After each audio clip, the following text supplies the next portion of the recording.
O Enem não é parâmetro para sua nota de inglês na prova de linguagens. Presta atenção nisso. Se você está se preparando para o vestibular e acha que quando você fez as questões do inglês no Enem se deu bem, cuidado, presta atenção que vai vir bronca.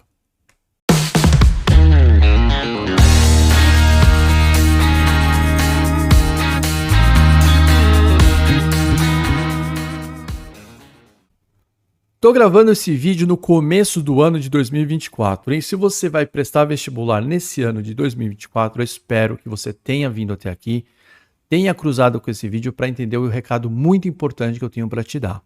O Enem não é parâmetro quando você se refere às questões de língua estrangeira. Eu vou repetir.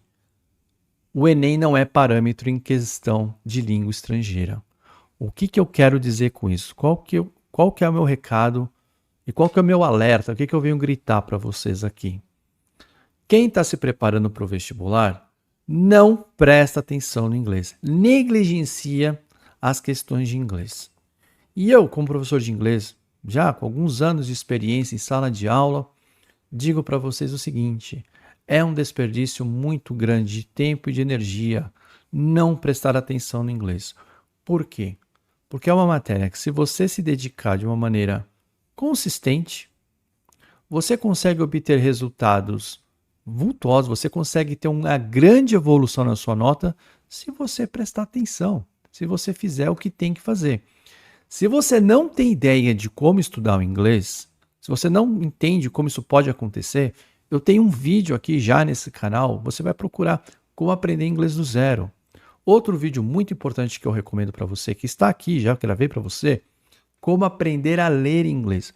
Porque a base do seu gabarito em inglês está, primeiro, em dominar um vocabulário. A base é o domínio de vocabulário. O próximo etapa, o próximo degrau nessa pirâmide é, a partir do seu domínio de vocabulário, você ser capaz de ler os textos em inglês.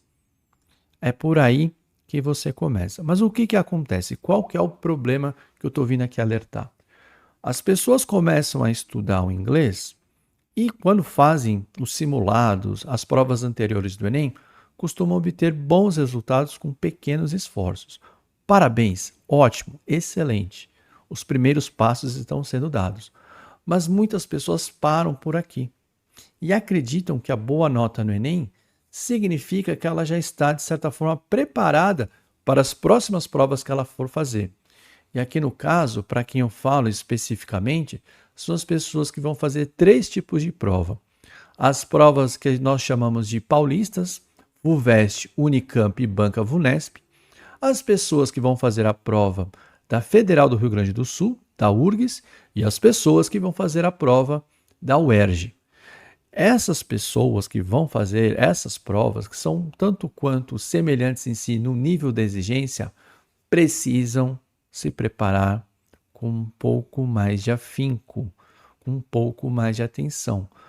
Porque, olha só, o índice de acerto das pessoas nas provas do Enem. Dá uma olhada aqui, eu vou abrir a prova para você ver. Começa primeiro, eu vou fazer um comentário depois comparando, eu já fiz até um vídeo comparando, professor, qual que eu faço, inglês ou espanhol? Eu vou mostrar para vocês depois. Mas o primeiro passo aqui essa aqui é a prova do Enem, a última prova do Enem, a qual nós temos acesso aos dados estatísticos de índice de acertos. Então eu tenho aqui as duas questões, a questão número 1 e a questão número 3. A questão número 1, um texto curto, 2 parágrafos, a Teens View of Social Media. Essa questão teve um índice de acerto de 64%. Era sobre o vocabulário, a palavra downsides. A questão ao lado, a questão número 3, era um relato sobre a Jane Austen. Essa questão teve um índice de acerto de 46%. Já caiu um pouquinho. A próxima questão, o próximo par de questão aqui nessa prova, você vai ver, é a questão número 2, com um poema. Essa questão teve um índice de acerto de 60%. E a questão número 4, sobre Cuba, teve um índice de acerto de 63%. E aí, para fechar, essa questão sobre um cartoon teve um índice de acerto de 73%. Esse é o Enem 2022. A prova de 2023, a qual eu já tive acesso, eu já corrigi. Estamos aguardando os índices, eu acredito que foi uma prova mais exigente.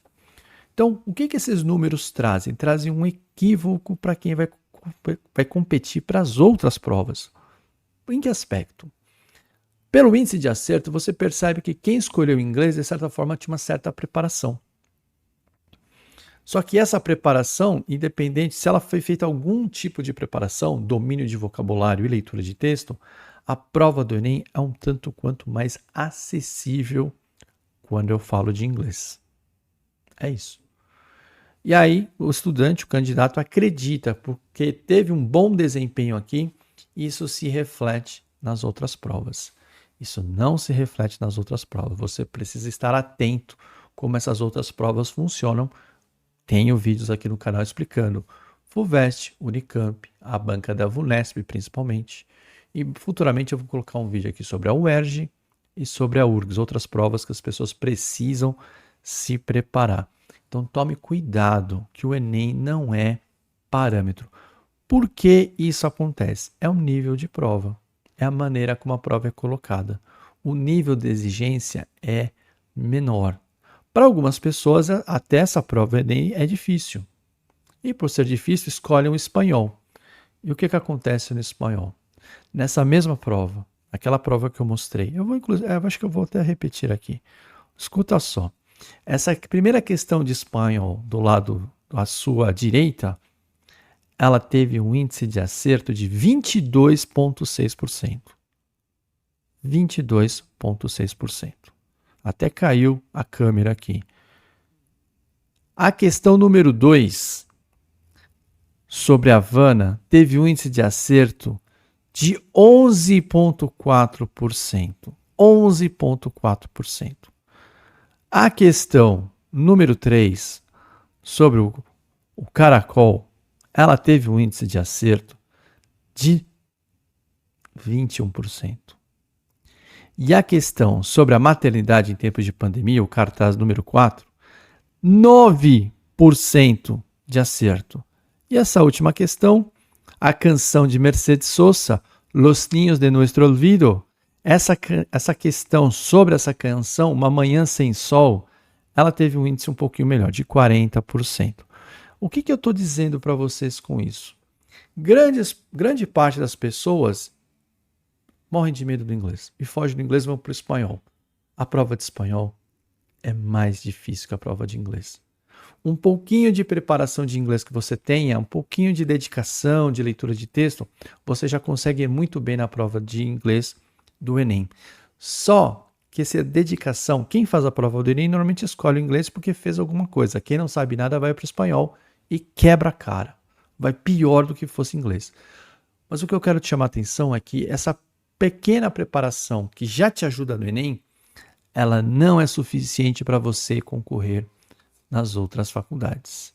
Se você quer saber como concorrer nas outras faculdades que eu falei, paulistas, a UERJ, Rio Grande do Sul, você pode assistir os meus vídeos aqui, vou te orientando, sempre vai ter vídeo no canal e também tem acesso ao meu curso. Você me segue no Instagram, tá lá, Celso Prof, sou eu que estou lá.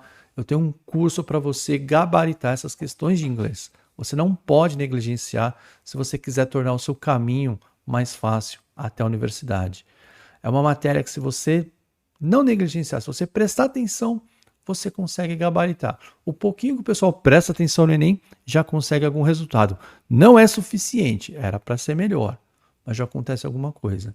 Vai perceber que esse resultado não se reflete nas outras, porque não dá sequência nesse trabalho.